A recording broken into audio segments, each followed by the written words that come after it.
12 months spent in prison for another offense. The emotional strain was palpable on day 3 of Oscar's pre-sentencing, with both sides pulling out all the stops in their closing arguments.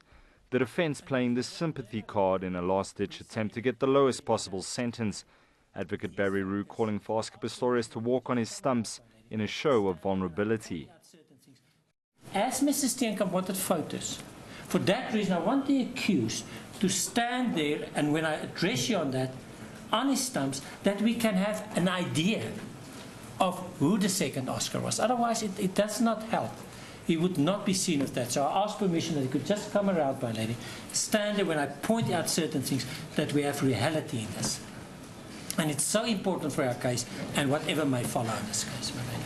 So I asked the court's permission. Thank you. However, Harry Nell for the state asserted that a balanced sentence must reflect seriousness of the offence and outrage of the public. As such, sympathy should play no role in the handing down of sentence. Mercy has nothing to do with has nothing in common with maudlin sympathy for the accused. It was moreover affirmed that it would be wrong first to arrive at an appropriate sentence by reference to the relevant factors and then to seek to reduce it for mercy's sake.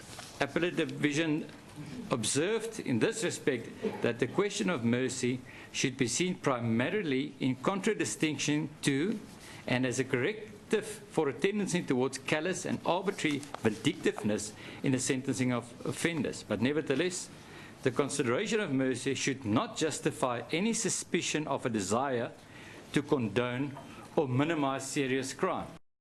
Reva Steenkamp's cousin Kim Martin told the court that 3 years on, the pain of losing Reva was still too much to bear. Every single day, not a day goes by without thinking about her. How are you coping? My lady, coping, yes, because you've got to get on with your life. But the scars, the effect runs very, very deep. We'll never completely get over it. But I'm a mother of 3 children. I have to cope. I have to be an example for them. I have to give them hope for the future.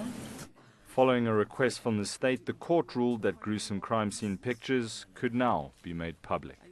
With closing arguments having wrapped up, the defense team has placed in the mind of the court the fact that Pistorius is a broken man psychologically, that his personal circumstances are such that as a double amputee, his further incarceration would not serve the interests of justice, and that he has shown remorse. The state, however, is looking to throw the book at Pistorius and has asked for the harshest sanction available, with Nell saying that if the court should decide to deviate from the minimum sentence of 15 years, that they're still seeking a lengthy prison sentence.